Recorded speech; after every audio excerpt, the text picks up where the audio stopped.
Thank you to Squarespace for sponsoring this video. Check out the link in my description for 10% off your first purchase. Now, a question I get asked a fair amount is, bro, where are you getting all this dough? Like, where is all this bank coming from? And I figured today's the day I'm gonna share my secrets on how to become an entrepreneur, how to make your own money, how to be your own boss, most importantly. Now, granted, there are a few different ways I'm making passive income and income as a student, and these are all kind of lessons I learned along the way. I taught myself. Obviously, I haven't gone to business school or anything like that, but I still think in this day and age with the internet and being an entrepreneur is so readily available that literally anyone can do it if you have the right skill set. So I thought it's only fair to share these tips with you guys today, and yeah, let's roll that intro.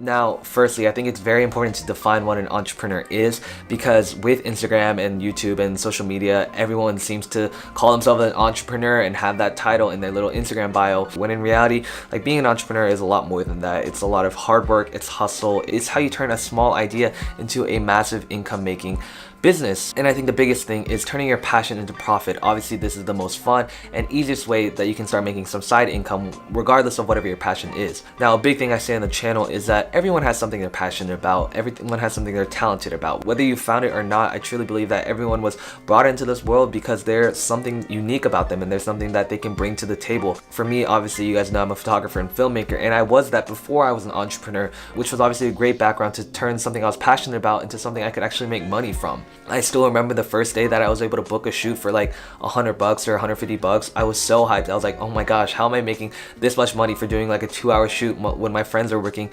minimum wage jobs and they literally have to work like 8 hours to make the same amount. So that was like really mind-blowing for me, and ever since I made that realization, I was like, okay, why don't I just like take this to another level and scale it as big as I possibly can. So I started my own Nick Productions, which was just this photography and videography company based out of the Dallas-Fort Worth area, where I was doing senior pictures, family pictures, events, weddings, literally any type of photography event that I could get my hands on, I would try and shoot just so I could get my name out there, start building a brand, start being reputable, and being able to make side income that I could use to purchase new camera equipment or go out to eat with my friends, or, you know, take my family out to dinner. Like, it really was like the little things that started to build up and get me to where I am today as an entrepreneur. Now, if you do know what you're passionate about and people have told you, wow, you're really talented at singing or mowing grass or printing t-shirts or graphic design or whatever the random hobby or passion you might have, like, find a way to monetize that, because I'm guarantee you there are ways to make money off of whatever it is. Graphic design is one of the easiest jobs to become a freelancer at,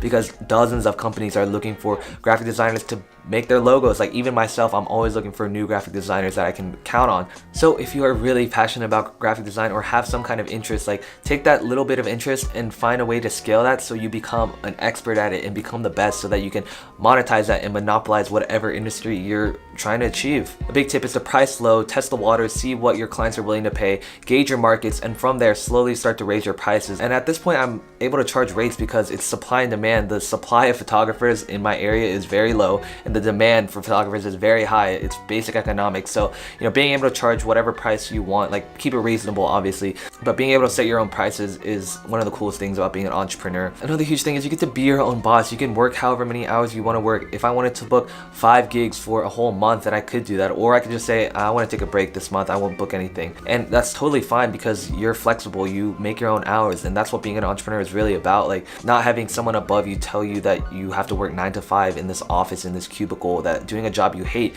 when photography and videography is something I literally love. If I'm able to make money off of it, that's literally the best of both worlds. Now, a second big thing about becoming an entrepreneur is you have to do your research. You have to know your market, you have to know your niche, you have to figure out what kind of need you are fulfilling for some certain people. For me personally, when I was like a sophomore, junior, I was seeing other people get their senior pictures taken, and I was like, dang, these are not that good and I could do a way better job. So that's literally what I did. I text my friends, hey, I'll do a really cheap shoot if you just let me practice. And the more people I started to, you know, shoot for, I would develop a portfolio, and at that point I was able to increase my rates. Now, another huge thing is if you're an expert on something, some examples can be like composition, jazz guitar, Amazon marketing, flipping and reselling, whatever it is, I guarantee you there are ways to scale that to a larger size and turn that into some kind of business. Now, obviously a lot of you guys watching are students, so I'm not saying you need to make this into the next Facebook or Snapchat, but anything that's a side business and a side hustle that you can have passive income every month or so is better than nothing, and I guarantee you it's better than working a minimum wage job. Other examples of products that you can actually sell are tutorials.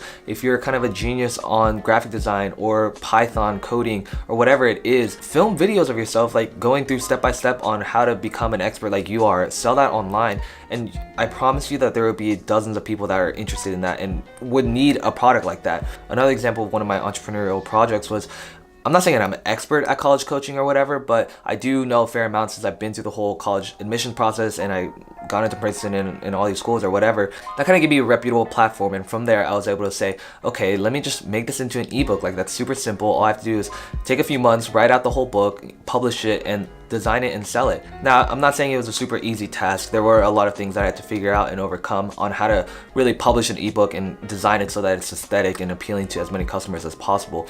If you are interested, it will be linked down below. It's a crash course college coaching, taking you through every step of the admissions process, all the way from freshman year of high school to submitting the whole application, letters of recommendation, financial aid, scholarships, with the waitlist process, and I even give you examples of my own common application essay where I break down each paragraph. If you're interested in that will be linked down below. Now, after putting weeks of work into this, I was asking myself, okay, what's the best way to publish this so I can keep low margins and still be readily available for anyone who's interested? And obviously the easiest way was to put it online and host it on my own website, which is where the sponsor of today's video comes in, Squarespace. I've mentioned them in the past, and before I even started working with them, when I was developing my photography portfolio, I was hosting that on Squarespace as well. And then when I had this idea for the ebook, I was looking at different options of Shopify or Selfie, and I realized that since I have a Squarespace account already, like, there's no point in me outsourcing that way. I can literally just put on my own website and keep the margins pretty low. The amazing thing about Squarespace is that it's so fully customizable. You can change the layout of your entire products page to get it just the way you like. You can have special sales going on. You can use discount codes. You can track your analytics, which is the most important part about being an entrepreneur. You want to find what kind of products are selling, what your margins are, how much you're making. And with the Squarespace mobile app, I'm able to do that because I'm able to see how many people are buying the premium package or the basic package, and I'm able to track where people are coming from, whether it's from Instagram or Facebook or YouTube. So if you're an entrepreneur and you have some kind of product you're looking to sell, definitely check out Squarespace because they have tons of great services. Okay, that about wraps it up for this video. I hope you guys enjoyed my tips on how to become an entrepreneur, and I hope this was able to shed some light on how I'm making passive income, because as a student who still has academic classes to take care of, you know, any type of side money is good money. If you guys enjoyed this video, make sure you guys leave a comment down below, like for more videos, and I will see you guys next time.